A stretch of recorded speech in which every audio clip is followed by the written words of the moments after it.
Okay, so this is one pongal which I make, but unfortunately the folks at home don't like to have it without some sambar. So for sambar, half a cup of tur dal is in this cooker with a little bit of turmeric powder, and I will shut it when it goes through 3 whistles. So if you're using tur dal, 3 whistles. So in a cooker, oil and black pepper and some crushed pepper. So wait for the black pepper to slightly burst. There you go. Okay, when it does that, drop a spoon of jeera. Okay, take finely chopped ginger. I really like a lot of ginger in pongal.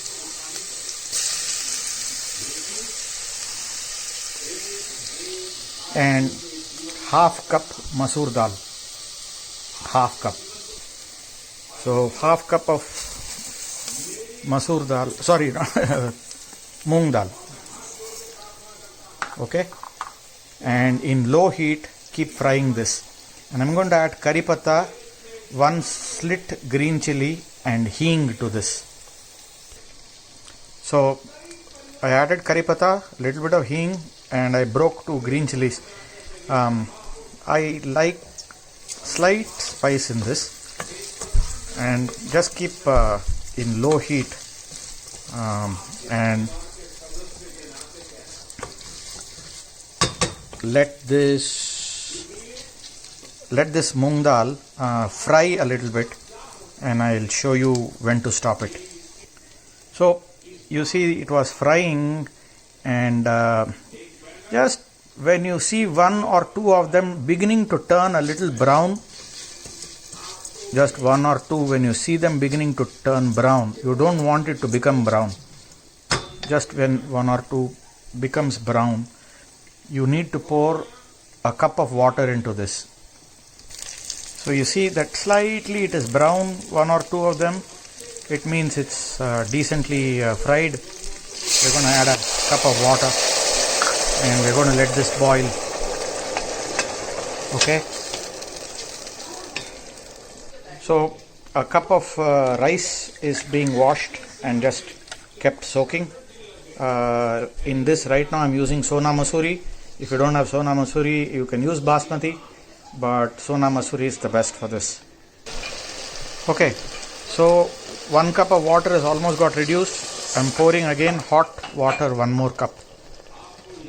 Okay, so the other 1 cup water is boiling, and more or less this amount of water is enough for the dal.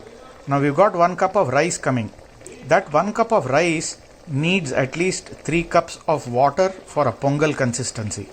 So what I'm going to do is add 2 cups of hot water to this, and I'm going to add 1 magic portion of 1 cup to this before I put the rice. So I added 2 cups of water. I'm going to let it come to a boil.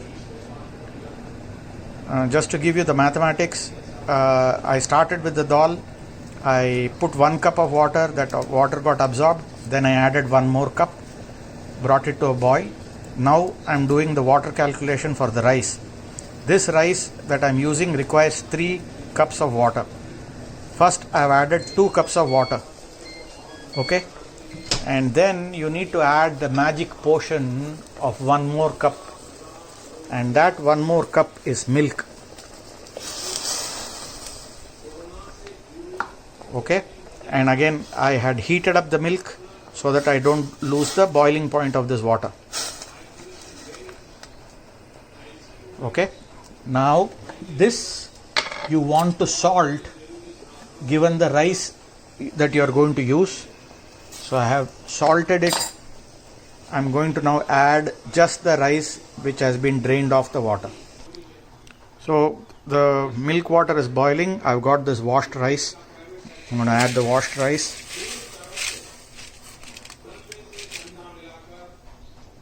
Okay, taste this water. It needs to be slightly salty. Remember, the rice will absorb the salt.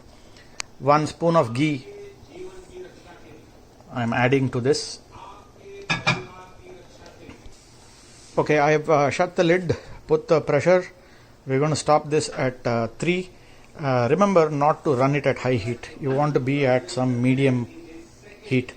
High heat could burn the base. So this is one shortcut sambar.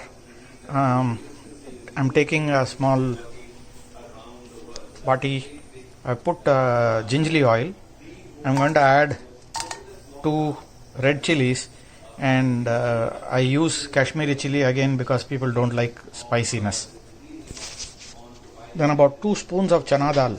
That's all. You see here, little more than 1 spoon, or maybe I'll add a little bit more. This is chana dal. A spoon of urad dal. Add the urad dal a little later because it actually fries faster than the chana dal. Okay, you want it to slightly brown up out here. Just wait for it to slightly brown. And we put chana dal and urad dal, right? About 1.5 spoons each. So that's about roughly 3 spoons. For that quantity, we are going to add dhania. And add the dhania when the chana is more or less done, because dhania doesn't take too much time to roast.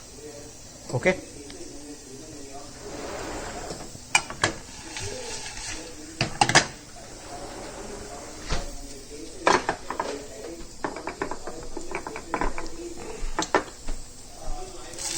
Dhania. Okay. I have turned off the gas because that's enough heat in that wok for the dhania to fry. Okay, so it will kind of kill the heat. Okay, see what I've done. I've added a pod or 2 of garlic. It's obviously very optional, but really tastes yummy. But to that, there are some additional things I'm going to do. Add some onions, and we'll come to these onions later. I'm going to add the onions. I'm going to add some curry patta to this also. Okay, and a little bit of hing. So to that same residual heat, I have just added 4-5 fine pieces of coconut. Not much. You don't need too much coconut. Okay. So transfer that to your good old famous little Sumit grinder container. Let it cool there. Okay. So some gingerly oil, sesame oil, but the Indian sesame oil, not the Chinese one. Mustard. We start with mustard.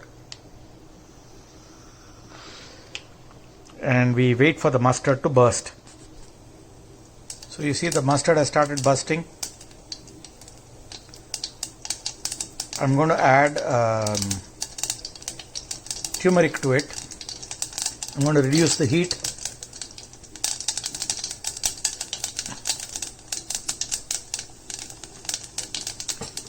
Okay, that was turmeric. Okay, then there is this funny thing that I do always. I add a little bit of paprika to this oil. Okay, just a sprinkle or 2 of this paprika, right? And to this oil, we first add onions. That was 1 onion that has been cut. Some of it, a few pieces I used it in grinding. I'm going to grind very soon. But so this is the onions. I'm going to add some curry patta, a little bit of hing, and 2 green chilies. Again, I'm not going to slit the green chili. Okay, in this case, you don't want the onion to caramelize. You just want it to just turn a little translucent, and then you want to add tomatoes to it. For 1 onion, again 1 tomato.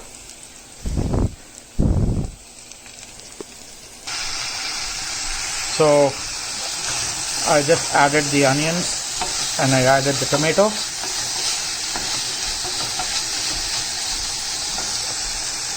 Okay. To this I'm going to add about 1 spoon of sambar powder, the little spoon that I use. Okay, this is the small spoon, 1 heap I'm going to put into this. And I'm going to mix this up, and I'm going to do something very funny right now. Okay, I had added that sambar powder, you see it, and this has been ground. Okay, so I'm going to crank up the gas here and kind of mix this up a bit.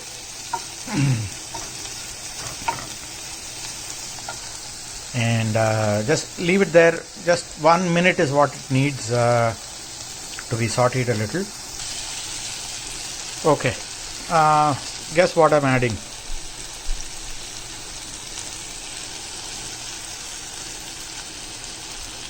About 2 spoons of this guy. Okay, he's almost over. I'm just going to pour some water and empty it in. So I just filled the rest with some water.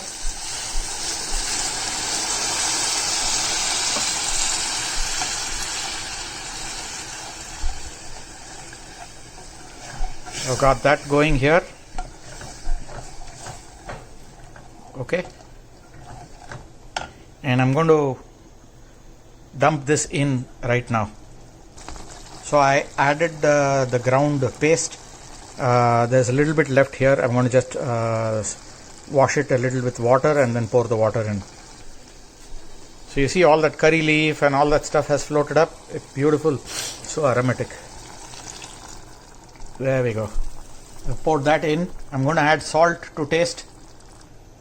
I added salt to taste, and you should kind of taste it with a spoon to know if the salt is good enough. Remember, this dal is coming here. That dal doesn't have salt. You let this boil for 2 minutes. It doesn't take much time. 2 minutes. I'm going to slightly add a little bit of water to this dal. A little bit. I added about a cup of water to this dal. And this guy is beginning to boil. Like I said, it doesn't need too much time. And this dal, just mix it, get the dal in, and you have, since that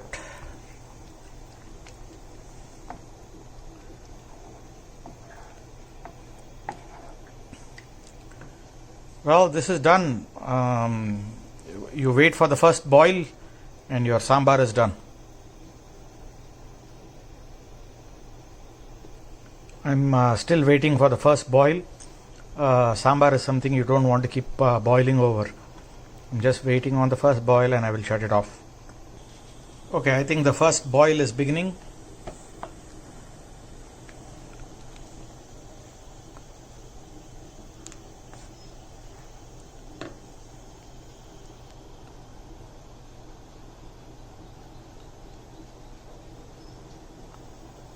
There we go. And this sambar is ready.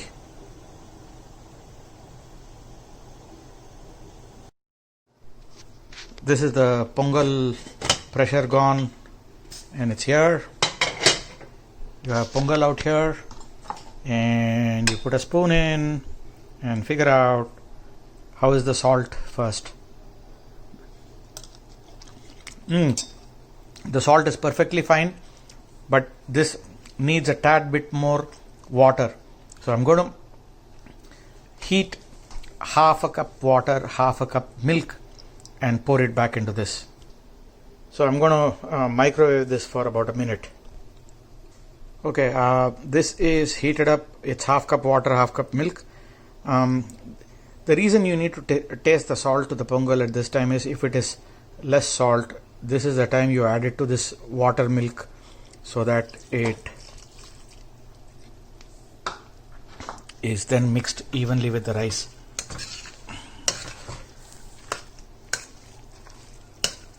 That's it. We are done.